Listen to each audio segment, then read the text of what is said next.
எமது கிராமமானது 1983ஆம் ஆண்டு இனவன் செயல் காரணமாக தென்பகுதியிலிருந்து இடம்பெயர்ந்து வாழ்கின்ற மக்கள் இருக்கின்ற ஒரு கிராமமாகும்.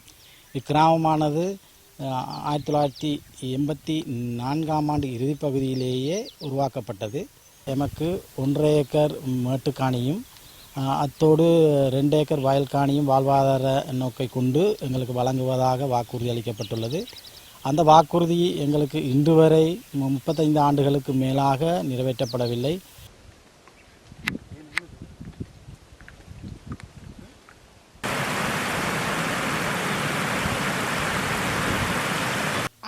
வீதத்துக்கு மேலே மலையக மக்கள் தான் இங்கே வசிக்கிறார்கள். இங்கே மட்டுமில்லை, அயல் கிராமங்களில், இங்கே கிளிநொச்சி மாவட்டத்தில் கொஞ்சம் அயல் கிராமங்கள்லையும் இந்த மலையக மக்கள் என்று கொஞ்சம் பேர் இருக்கிறாங்க. அவங்களுக்கும் இப்படித்தான் வயல் காணிகள், அது மேட்டுக்காணி அப்படியான விஷயங்கள் எதுவும் இல்லை. இப்படியான விஷயங்களால் எங்களோட கிராமம் இன்னும் பின்தங்கி கொண்டே போகுது. சொல்லப்போனால் அன்றாடம் கூலி வேலை செய்கிற மக்கள் தான் இங்கே இருக்கிறார்கள். கிட்டத்தட்ட சொல்லப்போனால் எங்களோட பகுதிக்குள்ளேயே ஒரு 300 ஏக்கருக்கு மேலே நிலம் இருக்குது. அதை நாங்கள் கேட்டுக்கொண்டிருக்கிறோம். அதை எங்களுக்கு மக்களுக்கு தோட்டத்துக்கு, விவசாயத்துக்கு அல்லது வீட்டுக்கு காணிக்கு தர சொல்லி கேட்டுக்கொண்டிருக்கிறோம். ஆனால் இதுவரைக்கும் அந்த சம்பந்தமான எந்த ஒரு நடவடிக்கையும் எடுக்கப்படவில்லை. வார ஜனாதிபதி யார் வரப்போயினம்ன்றது எங்களுக்கு தெரியா. அப்படி வர்ற ஆக்கள் எங்களுக்கு இதை கருத்தில் கொண்டு எங்களுக்கு தேவையானதை பூர்த்தி செய்து தருவதற்கு மிகவும் ஒரு ஒத்துழைப்பாகவும் ஒரு பணிவன்பாகவும் கேட்டுக்கொள்கின்றோம்.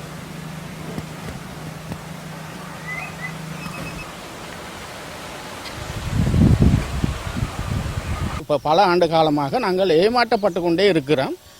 எமக்கு ஒரு விடிவு இல்லை. ஆனால் 83ஆம் ஆண்டு குடியமர்த்தப்பட்ட 8ஆம் கட்ட ஆரோக்கியபுர மக்களுக்கு முல்லைத்தீவு ஜிஏ காணியை வழங்க முடியுமா இருந்தால் அவங்க இன்றைக்கு சிறுபோகம் பிறபோகம் ரெண்டும் செய்கிறாங்க.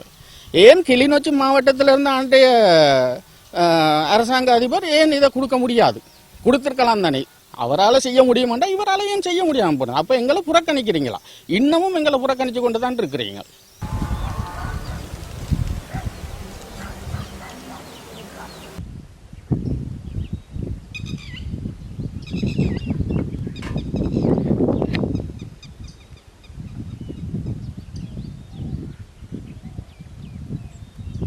வாய்க்காலுக்கு தண்ணி போகிறதுக்கான வயலுக்கு தண்ணி அதெல்லாம் கட்டெல்லாம் இருக்குது. இருந்தும் எங்களுக்கு அதோடு நின்றுபட்டு போனது இப்போ பெரிய காடாக போச்சு.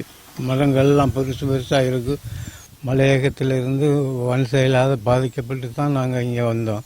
ஆனால் அதை விட பெரிய கஷ்டம் இப்போ இங்கே அந்த வயல் காணி இல்லாததால் அடித்தளம் வயல் காணி தானே மனுஷனுக்கு. அப்போ வயல் காணி இல்லை, அதனால சாப்பாட்டுக்கெல்லாம் பெரிய கஷ்டம். எங்களுக்கு இந்த வயல் காணிகளை கிடைக்க வார ஜனாதிபதியாவது எங்களுக்கு இந்த பிரச்சனைகளை தீர்த்து தருவாருன்னு மிச்ச நம்பிக்கையோடு எதிர்பார்த்து நிற்கிறோம்.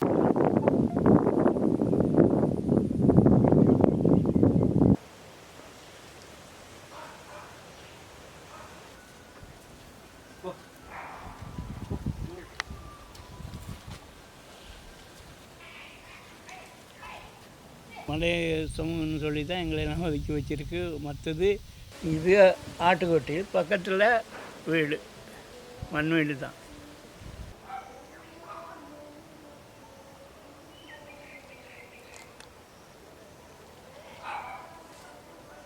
வந்த புதுசில் ஒரு கதை அடித்தோம், அவ்வளவுதான். அதோட காடு வீடு நம்ம கட்டியிருக்கிறது தாங்க வயல் காணிக்கு வரும். மழை பெஞ்சா பார்க்க மாட்டீங்க வெள்ளத்தை. அப்படித்தான் வெள்ளம்.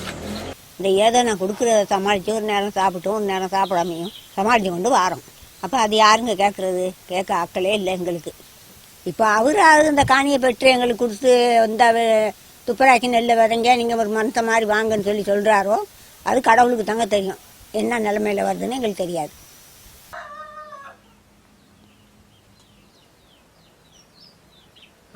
மலையக பகுதியிலிருந்து வருகின்ற மக்கள் நாங்கள் மிகவும் வேதனை அடைகின்றோம்.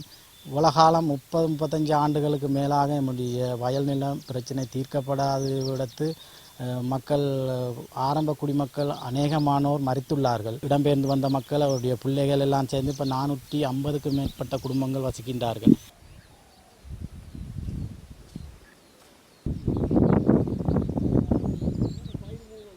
இளைஞர்களாக வந்தவர்கள் இன்றைக்கு சுடலையை நோக்கி பயணமாகி விட்டார்கள். சரிதானே? இன்னும் இருக்கிறது ஒரு 2-3 பேர். இந்த கடையா, இந்த மசனையான்றவர், ஏனையவர் கொஞ்சம் பேர் தான் இருக்கிறாங்க. எல்லாரும் சுடலையை நோக்கி போயிட்டாங்க. இப்போ எங்களுக்கும் அந்த சின்ன பிள்ளையா இருந்த எங்களுக்கும் வயது போய் கொண்டு இருக்கு. எங்கட பிள்ளைகளுக்கு சரி இந்த காணிகள் கிடைக்குமான்றது கேள்விக்குறி.